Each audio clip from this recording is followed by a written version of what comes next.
Buenas, buenas, bienvenidos a Eudaimonia. Hoy vamos a hablar sobre la teoría del Big Bang. Primero que nada, tenemos que aclarar que el Big Bang no fue una explosión. El nombre surge de un comentario realizado por el astrónomo Fred Hoyle que genera confusión hasta el día de hoy. La teoría no propone que había algo que explotó, sino que el espacio mismo se expandió todo junto y en todas las direcciones. Una comparación que leí, si no recuerdo mal de Stephen Hawking, es que tendríamos que imaginar que todo lo que existe es la superficie de un globo desinflado. El Big Bang, entonces, es similar a la expansión de ese globo cuando lo inflamos en todas las direcciones al mismo tiempo. Esto es únicamente para entender el concepto de expansión, ya que la analogía se rompe si queremos ver otros aspectos de la misma, pero espero que haya servido como imagen mental de esto. No confundir con que el espacio adentro del globo o fuera de este existe y el globo se está expandiendo en eso. Todo lo que existe es la superficie del globo. Eso es lo análogo al universo. El universo no se expande sobre otra cosa, ya que no existe otro espacio sobre el que expandirse, es el espacio mismo lo que se expande sobre sí mismo. También es importante remarcar que no hay un centro del universo. Todo el universo estaba concentrado en casi un punto y todo se expandió al mismo tiempo en todas las direcciones, por lo que ningún punto puede ser el centro del universo. Un primer paso para comprender eso es imaginar que tenemos un plano y que este es infinito en todas las direcciones. ¿Ese plano tiene un centro? La respuesta es que no, no lo tiene. Lo mismo sucede con nuestro universo. Por eso comentaba, y quiero remarcar, que en la comparación con el globo, lo único que existe es la superficie de ese globo. No existe ni su interior ni su exterior. En un globo inflado, el centro del mismo podemos decir que se encuentra en el espacio interior que está lleno de aire. Pero en el caso del universo, no hay un espacio interior. Otra vez, lo único que existe es la superficie del globo que se expande. Segundo, tenemos que plantear que no había materia al principio de todo, esta se fue formando cuando el universo se fue expandiendo. Si bien podemos decir que por la teoría de la relatividad sabemos que la materia y la energía son teóricamente equivalentes, creo que la imagen mental que viene a la cabeza cuando alguien dice la palabra materia es muy diferente de cuando alguien habla de energía. Y como no había átomos en estos micromomentos iniciales, por eso digo que no había materia en sí al inicio de todo. ¿Qué había cuando comenzó toda esta rápida expansión del universo? Bueno, nuestro conocimiento empieza con lo que había en los primeros microsegundos, que era un estado de alta temperatura y densidad y un tamaño ínfimo, y del que surgió poco a poco todo lo que conocemos, incluidos las fuerzas fundamentales, la gravedad, la fuerza nuclear fuerte, la fuerza nuclear débil y el electromagnetismo. Lo que había antes de esto es lo que se llama una singularidad. Esto es básicamente un no lo sé. La singularidad representa el límite de nuestro conocimiento, ya que las leyes de la física y nuestras teorías científicas no funcionan allí, ya que los resultados que arrojan no son coherentes. Ahora, esta singularidad es algo que no entendemos, pero no es nada. El Big Bang no plantea que todo viene de la nada, simplemente nos dice que no sabemos qué era y cómo funcionaba eso de lo que proviene nuestro universo, y plantea lo que sucedió a partir de los primeros microsegundos de nuestro universo. Tercero, por la teoría de la relatividad sabemos que cuando hablamos de nuestro universo no hablamos solo de espacio, sino del espacio-tiempo. No hay un tiempo universal, no hay un reloj cósmico que tiene un flujo objetivo del tiempo, sino que este depende de otros factores. Si ahora entonces empezamos a seguir el flujo del espacio-tiempo hacia atrás, para tratar de acercarnos al inicio, al tiempo igual a cero en todos estos relojes, estaríamos algo así como desplazándonos sobre líneas de longitud de la Tierra para ir al norte. Y cuando llegamos al polo norte, no hay otra dirección a la que desplazarse para seguir yendo al norte. Sería algo similar aquí, solo que no es tan así. Como vimos antes, cuando llegamos al principio de los tiempos encontramos una singularidad, y como dijimos, esto significa que nuestro conocimiento se encuentra con una barrera porque nuestras teorías dejan de funcionar. La teoría de la relatividad no es una excepción, ya que entra en conflicto con la mecánica cuántica. Sabemos que estas teorías no son válidas para explicar lo que sucede en este instante, ya que las mismas están incompletas. Y como veníamos usando la teoría de la relatividad para ir hacia atrás en el tiempo, y nos encontramos con un punto en el que la misma no es válida, entonces no podemos realmente afirmar que el tiempo en sí comenzó aquí. Tenemos otras teorías matemáticas que requieren confirmación experimental de sus hipótesis y que intentan explicar las posibilidades que se pueden dar en este punto. Aquí encontramos el multiverso, el universo oscilante, el universo eterno, etc. Pero si queremos ser honestos, lo único que podemos decir es que no sabemos. Podemos decir que todo lo que vemos en el universo surge con el Big Bang, pero no podemos afirmar qué había antes si es que la pregunta en sí misma tiene realmente sentido. También podríamos afirmar que esta característica puntual de la teoría del Big Bang la hace similar a la teoría de la evolución biológica.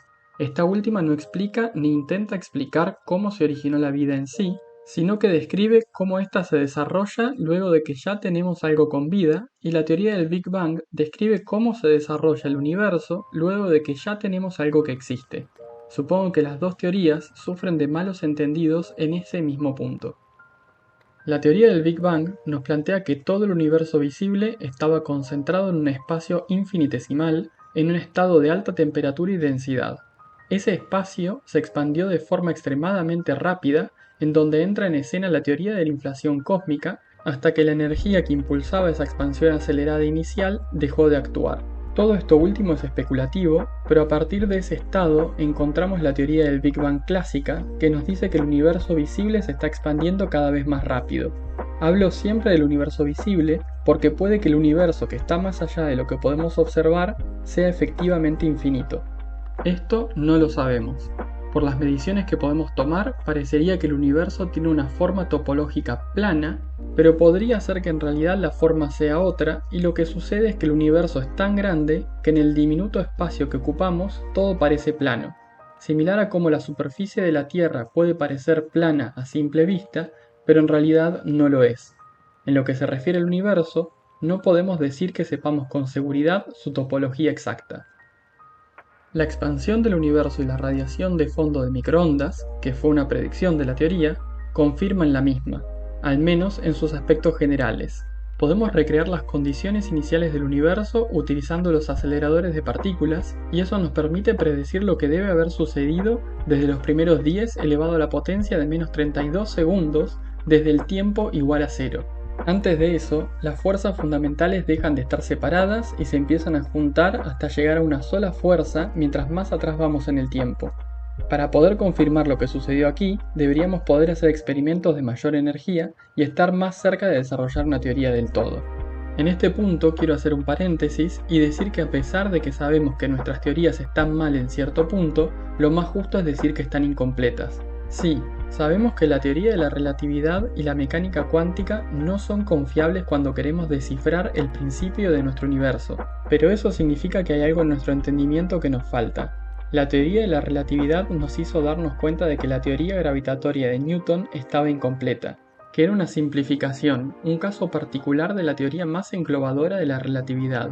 Entonces, ahora que sabemos que nuestras teorías actuales están incompletas, tenemos que encontrar la teoría que las englobe y defina de forma clara sus fronteras.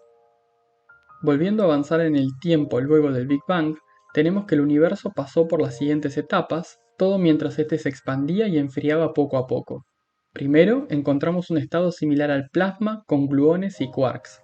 Estos últimos son los componentes fundamentales de la materia que se formaban y aniquilaban continuamente.